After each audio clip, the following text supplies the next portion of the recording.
rendre attractif le Bois-Chaud-Sud dans l'Indre, le rendre dynamique. C'est l'objectif de l'association Adar Civam. Olivier Bonnel, chargé de mission accompagnement à la création d'activités, accueil territorial et appui à la vie associative pour l'Adar Civam est justement avec nous.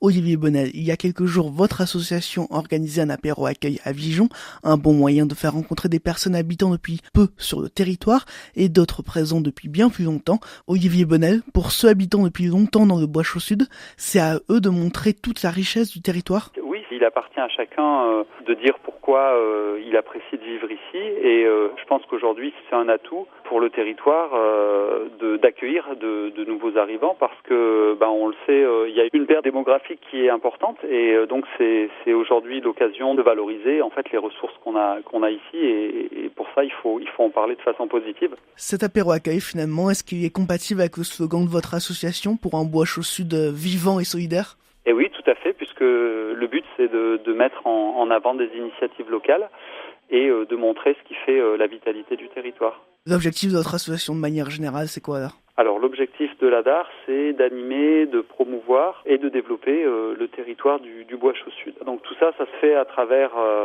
les initiatives, donc des habitants, des différentes personnes qui vivent et qui travaillent ici en fait. Et c'est sur la base de cette matière en fait que le territoire se développe. Notre rôle à nous en tant qu'association, c'est simplement de mettre en réseau, de mettre en valeur ce qui existe pour le montrer et l'amplifier en fait. Il y a des initiatives donc de particuliers. Vous avez un exemple d'initiative qui permet de rendre le Bois-Chaud-Sud attractif ? Un espace de vente qui a été monté à l'initiative d'une porteuse de projet, donc Hélène Ferras, qui produit des champignons à Dijon.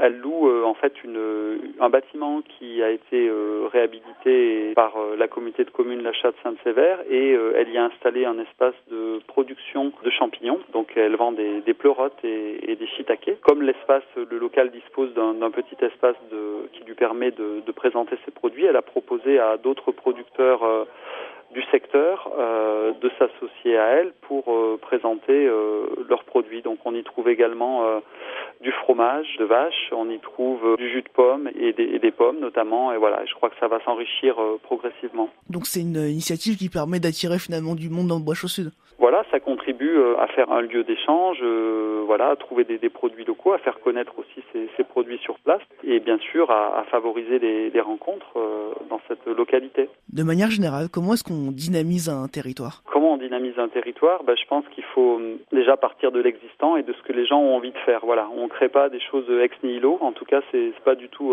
la façon de faire de l'ADAR. On s'appuie sur les énergies locales. Et ensuite, comme je le disais, en faisant se rencontrer les personnes, en les mettant en lien, en fait, on va arriver à, pourquoi pas, des projets communs. Donc tout ça se construit, ça prend du temps. Il faut qu'à un moment donné, des centres d'intérêt communs se rencontrent. Et c'est par le dialogue qu'on y arrive. Donc notre rôle là-dedans, c'est d'animer des échanges et une concertation pour que lorsqu'il y a des centres d'intérêt communs, on puisse ensemble voir comment faire émerger des projets, des activités. Et vous, votre rôle, c'est d'aider les projets de création d'activités. Comment est-ce que vous les aidez à se créer ?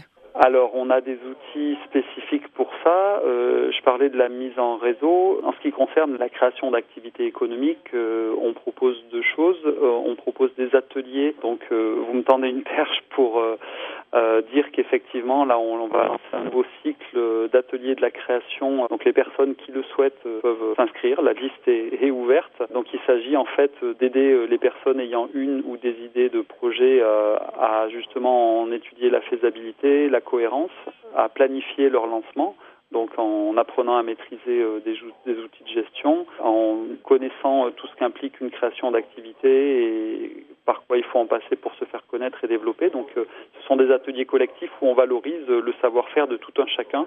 Donc ça, c'est un des outils. Un autre outil, c'est des rencontres, des entretiens individuels. On travaille aussi sur cette base-là, dans lesquels on va étudier avec la personne, encore une fois, la cohérence de son parcours avec son projet, mais aussi le lien au territoire. En fait, on travaille sur cette interaction-là, c'est-à-dire on analyse toujours le lien qu'il y a entre la personne, le projet et le territoire. Et je pense que c'est ce qui fait une de nos spécificités, justement de voir comment les projets peuvent s'ancrer sur le territoire, comment ils peuvent valoriser les ressources du territoire et pourquoi pas l'influencer d'une certaine manière, parce que ça marche dans les deux sens. Et dans tous les cas, on accueille, puisque je ne l'avais pas dit, des projets de tout secteur d'activité. Il y a des projets commerciaux, artisanaux, de services de plus en plus, et puis bien sûr des projets agricoles ou agri-ruraux. C'est un petit peu les outils que l'on utilise aujourd'hui, en plus de ces rencontres qui bien sûr permettent de faire du lien et du réseau. Votre association, elle montre que finalement vous croyez en la force du territoire du Bois-Chaux-Sud. Pour ceux qui ne connaîtraient pas ce territoire, les forces du territoire, quelles sont-elles ? Alors, les forces du territoire, pour ce que m'en disent les gens qui arrivent ou qui sont là depuis plus longue date, c'est d'abord le cadre de vie et la qualité de vie. Je pense que ça, c'est indéniable. On bénéficie d'un cadre de vie que l'on remarque, on a tendance à oublier lorsqu'on vit ici depuis longtemps. Mais quand on revient, on s'en aperçoit. Ensuite, il y a pour des personnes qui arrivent, il y a les questions de prix de l'immobilier et du foncier qui sont attractives. On est une des régions de France où ce coût-là est un atout. Ensuite, je dirais qu'on vit sur un territoire où il y a un réseau de localités proposant des services qui sont relativement encore accessibles. On va dire, c'est toujours critiquable, de quel service parle-t-on, mais voilà, il y a un maillage de localités qui font qu'on peut quand même avoir accès à des services de façon assez aisée. Donc bien sûr qu'il faut se battre pour que ça continue. Je crois que c'est un des enjeux de notre époque. Donc voilà un petit peu pour les atouts. Puis après, je dirais, c'est aussi le potentiel humain des personnes qui arrivent ici avec leurs idées et justement une vision renouvelée de la façon dont on peut utiliser les ressources et les mettre en avant. Cette idée-là de mettre en valeur les ressources, finalement, elle nous échappe au bout d'un moment lorsque on renouvelle pas un petit peu sa vision. Et donc les nouveaux arrivants ont cette faculté d'avoir une vision renouvelée des ressources disponibles et des projets pouvant émerger en fait. On l'a dit, le slogan de votre association, c'est « Pour un Bois-Chaux vivant et solidaire ».